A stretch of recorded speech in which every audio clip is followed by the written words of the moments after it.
The webinar is going to go for quite a while. This one is probably going to run for about 25 to 30 minutes. So we're going to be looking at understanding typography terminology, what fonts are available in the editor, text tools in the editor, creating headings and arranging text, and how to download and install new fonts. All right, let's get started. So before we jump in, I'm going to run through a few terms that you may or may not be familiar with. So let's start by breaking it down. A font family refers to a series of fonts. So in our example here, the font family is Arial, and under this family, we have the individual fonts Arial Regular, Arial Italic, Arial Bold, and Arial Bold Graphic.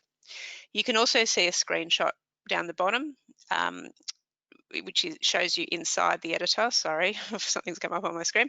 And that shows you where the font and family and font appear. And we'll show you this a bit more later on. When we talk about characters, we are talking about the individual letters of your text. So we'll explain character spacing as well. As most of you will know, a paragraph refers to a block of text. There are paragraph tools in the editor that we'll also look at. Typesetting is the term we use when we're talking about the arrangement of text, from adjusting the font size to increasing the line height of your text. All of these adjustments are referred to as typesetting. I'll show you in the editor where all of the typesetting tools are located. Lastly, we have point. So the point is a font size is measured as a point. For optimal size, your text should be at least 10 or 12 point. Anything less than that might be unreadable when printed. So let's look at what fonts are available in the editor. The short answer to this question is whatever fonts are installed on your computer and are available to use in the editor. The fonts on this slide are some of the most common fonts for Mac and Windows computers, so the chances are you will have these on your computer. The longer and more technical answer to this question is that you can install any font that you can download onto your computer, and you can use that in the editor. So if you stick around, I'll show you how to do this towards the end of the webinar. Also, remember that we're talking about the download editor here. So if you are using our online editor, there are a reasonable number of fonts that you can choose from in there, but you won't be able to add more of your own. You can only use the selection available. Right, let's look at text tools in the editor. So tools you can use to edit your text. Firstly, you'll need to navigate to the text tab in the inspector, which is on the right side of the editor. Alternatively, when you double click on a text box on your page, it will automatically open up the text editor on the right-hand side of the screen. For all of these tools, they're only going to work if your text is highlighted. So first, select the font and font family you want from the drop-down menu. Next, you can select the size of your font from the drop-down list.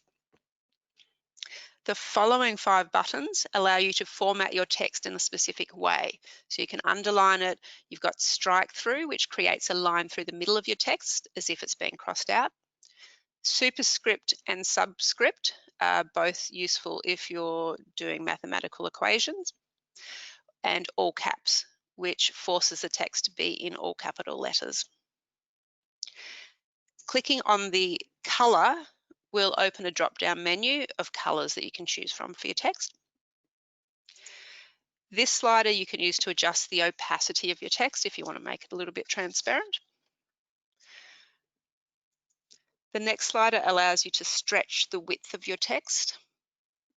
And the next slider skews either the X or Y coordinates of your text. It's quite rare to use this, so you probably don't need to worry too much. Ticking this box will add an outline to your text, making it look like it has a border around each letter. I'll demonstrate that one later on. After adding an outline, you can increase its size or change the color. Use this next slider to increase the margins inside of your text box. The higher you slide, the further away from the inside of your text box that the text will move. The character slider will increase the spacing between the individual characters, and the paragraph slider will increase the spacing between individual lines of text. Lastly, you can move around the baseline of the text inside the text box. This is another rare feature that I've never had to use. At the bottom of the inspector, you'll find some direction and alignment tools. The drop-down menu allows you to dictate the direction of your text. By default, it will always be left to right, as this is how English language is read. There's all types of directions you can use, but the most helpful would be the vertical CJK. CJK stands for Chinese, Japanese, Korean. As these languages, the text direction is read from top to bottom. This is perfect for the text on the spine of your book. So when you're putting text into your spine, you can change it to CJK and it will appear sideways, as in this example here. Lastly, each of these buttons will change the alignment of your text. By default, it will always be left align, but you can change it to right align, justified, and more. I'll demonstrate this a bit later on. Next, we will look at creating headings and arranging text. So there are creative ways that you can make some of your headings and arrange your text. These are just some general ideas for creating headings for your photo book cover. Our first suggestion, which you can see here, is to mix two very different font types together. The juxtaposition can have an eye-catching effect. I usually like to mix a script or handwriting style font with a thick, bold font. Best to experiment with different fonts to find your preferred combination. Mixing colors in your heading can also create a nice juxtaposition. Mac users, you can actually use the eyedropper tool to pick out an exact color from the photo on your cover. Or if you're on a Windows PC, you can use the color spectrum to define a certain color. You can make your heading that color. In this example, I've added an outline to the heading. An outline can help your text stand out more if you have it placed over the top of an image. After adding an outline, I increase the character spacing to give it a more dramatic look. Our last example utilizes negative space, which makes it look like our heading, is bleeding into the background color. This can be achieved by setting your text color the same as your background color and then aligning your text right on the edge of your image. Moving on from headings, let's look at some best practice tips for arranging your text. One of the most common questions we get asked about text is how big should my font be? We recommend a minimum of 10 to 12 point for your font. For headers, you can go much larger, but for paragraphs of text, best to keep it between 10 and 12 point. Also remember, so that the point size can appear larger or smaller depending on which font family you choose. For example, Arial 12 point looks larger than brush script 12 point. So you'll see on your screen how big that font is. Be careful of how wide your text box is. For large portions of text, it's a good idea to keep your text box at a sensible width. If it's too wide, like the example on the left here, it can be hard for the reader to consume when they're reading for one line to the next. We highly recommend choosing a font that is easy to read. So if you can't read it on your screen, you also won't be able to read it when it's printed.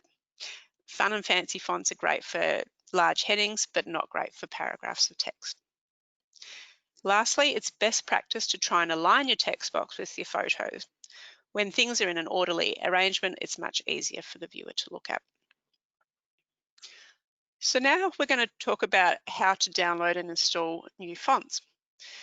Before we jump into the editor, I'll show you a quick tutorial on how to install new fonts on your computer.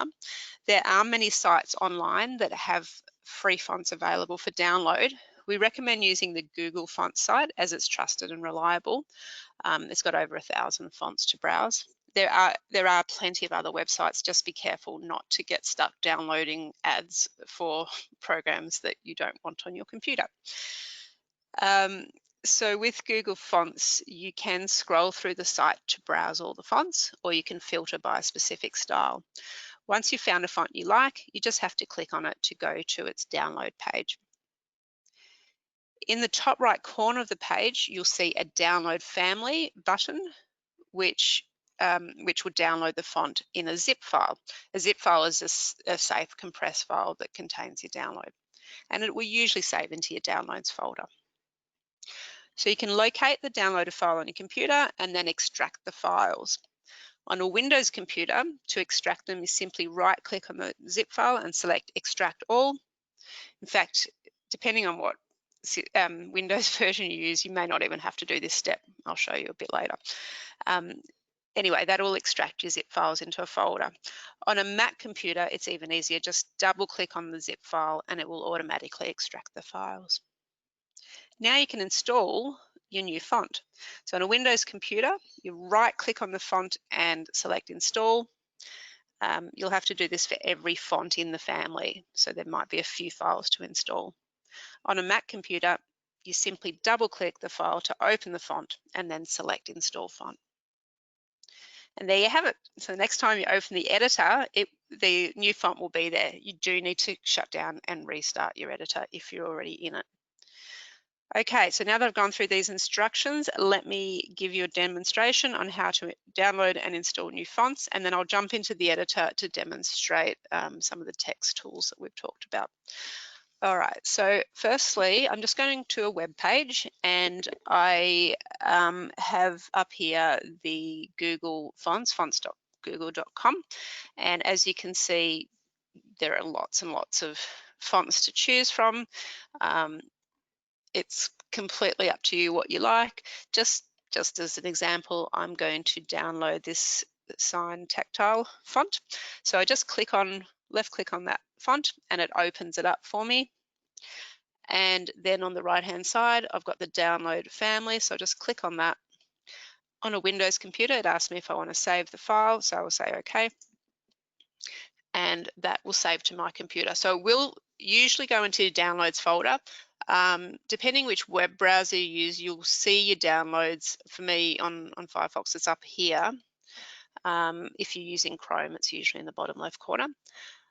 So I'm just going to open this folder and it takes me to my downloads folder. So I can see the files there. As I mentioned, some versions of Windows, it will have already extracted the files, and it has done that for me. So I can see here, this is the font. It says TrueType text file. So all I have to do is double click on that and it brings it up, and I just have to click on install and it will install it onto my computer. It doesn't take long, they're not very big files. So I can close that window now and I've installed my font. So now let's go back to, sorry, I've got to get back to the editor, which I can't do, pardon me. Okay, let's go here and we'll open up the editor. And I've already started a project just to make things a bit quicker today. So I'm just going to open an existing project and I will just go by today's date. If it will help me. Here we go, this one.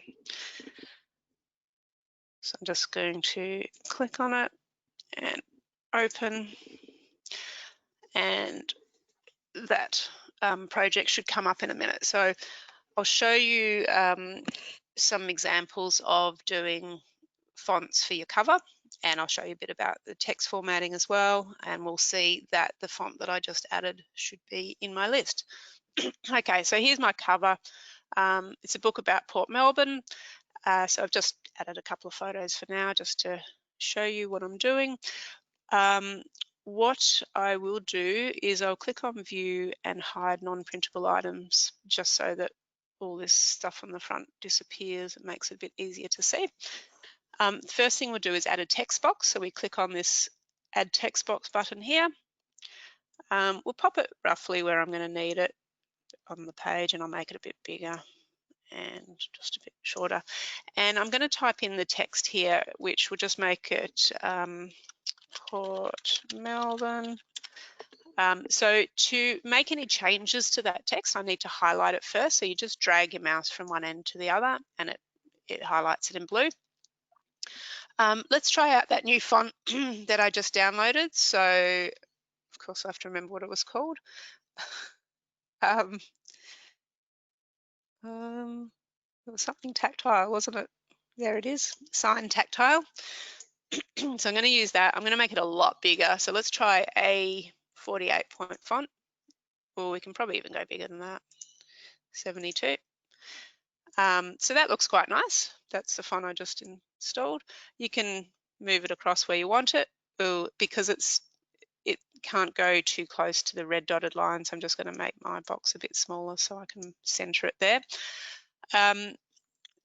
Now, if I wanted to add, so this book's for 2020, I can add another text box and just make another font in here. We'll just write 2020 and we'll make that bigger as well.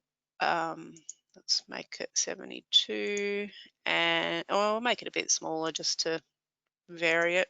So I'm just experimenting here as well. I'm not, there's no set rules. You can do whatever you like. You could change the font. That doesn't look very different, but and then just center it, and that could be your heading. You might want to change the color, so we could make Port Melbourne in white and 2020 leave it in black. There's all different things you can do there. What I will also show you is, I'll get rid of 2020. We talked about doing an outline for the text. It does look better with bolder fonts. So double click into your text box and highlight your text. A good font which it works well for would be Arial Black. I've tested this. So let's go Arial Black. My text is too big, so we'll just make it 48. So as I said, every font it can be a slightly different size. I'm going to make it all caps because I want it to be in capitals. So this button here makes it all caps. Oh, now it's gone smaller again. So let's just make it a bit bigger. Go back to 72. As I said, this is a lot of experimentation, so you'll be doing the same. And then highlight my text again, and I am going to add an outline. So actually, let's change the color first. We'll make it, so click on the color, click on Other, and I can choose any color I want from the color spectrum just by clicking on Define Custom Color. Let's go with, I don't know, pink color. It's been nice and bright. We'll just make it a bit less bright. Add to custom colors and OK. And so we can now add an outline. And the outline is currently black. It's not very obvious, so we're going to make it a bit thicker and see how it changes it. If I don't want it black, I could make it white, for example. Yeah, I think black looks better. Oops, sorry, I just undid that. We'll change it back to black. And then, as I showed you in the slideshow, we can also change how far each letter is apart from each other. And we do this with the character spacing. So I've just clicked on it, made it 4, and it's brought it out a bit. It sort of spread it out a bit more. So that looks quite nice. The other option we talked about was having negative space. So what I'll do is I'll highlight this and I'll remove my outline. I'll change the color to white, and I might actually try a different font. There's a font called Rockford, I believe. Oops, no, it doesn't like that. Oh, there it is, Rockwell. Let's give that a go just for something different. I'm gonna make it a bit smaller. And what I can do is move that down to the bottom of my page, just to where the edge of the photo is. And my system, the problem is I'm too close to the edge of the page, so it's not liking what I'm doing. So this is all part of the process, but I can just manually use my arrows here to bring it down right to the edge, and it looks quite nice. It sort of blends in with the background. It looks as if it's bleeding into the background there. So there's lots of different things like that you can do. We did talk about the spine text very quickly. If you have another text box and you want to add text to the spine, just type in the text and then click on this. We have to I don't think you have to highlight it for this one. Click on vertical CGT and it puts it sideways, and then I can just drag it onto my spine where I want it and center it there. Okay, so that's pretty much the cover, just for a few things to look at. Next, let's look at the inside pages, and I forgot to undo what I had been practicing. So I've put some text here. I have made it red. I'm going to change it back to black. So the first thing we want to do is make sure the text is aligned with the photo. Just by dragging it to where the photo is, see how there's green lines at the start, middle, and end of the text. That means it's aligned completely with my, just not align it, with my photo, and that looks easier to read. I can also highlight it and I can change the alignment, so it can have it left aligned, centered, justified. Justified's quite good if you want it. Some people prefer that. I probably prefer left align. And if you want to change your paragraph spacing, you can do that. It's a bit fiddly, so you probably just want to type in the box. You could put in, say, 3, and it'll put, that changes the spacing between the lines. You can also change the spacing between the characters. Say I put a 2 in, it will space them further. And I've gone over my text box now, but yeah, so you can do things like that. What else could I show you? That's probably all you need to know with text. The other thing I was going to say, once you have chosen a font and a style that you like for your text, even the color, you can double click into your text box. You can right click and choose, say, use current style as default text style. That way it will be the same for every new text box you add. It'll have this same style, and that way you don't have to set your style every time. So that's quite useful to know. All right, I think that's pretty much it. So if anyone has any questions, now's a really good time to send them through. While you're doing that, I will just do a quick recap of what we've talked about. So we've just talked about using the text tools to get your text looking just how you want it. So there's lots of options there. Make your headings bold and fun, but make your paragraphs of text sensible and easy to read. Arial's always a good option. And don't be afraid to try some new fonts. So there's lots of options there to choose from. All right, let's have a look and see if we have any questions. So bear with me for a moment.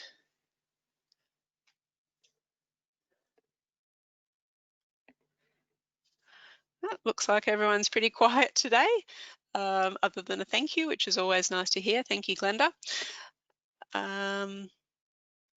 If we haven't got any other queries, I will just remind, sorry. We might have a question coming in, just bear with me one moment.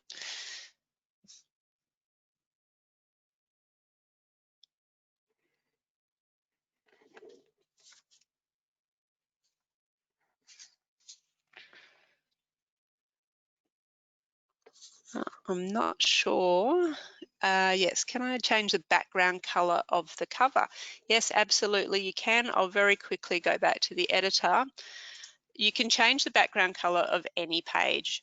There are backgrounds in this backgrounds tab down the bottom. These are textured backgrounds, so they there's all sorts there.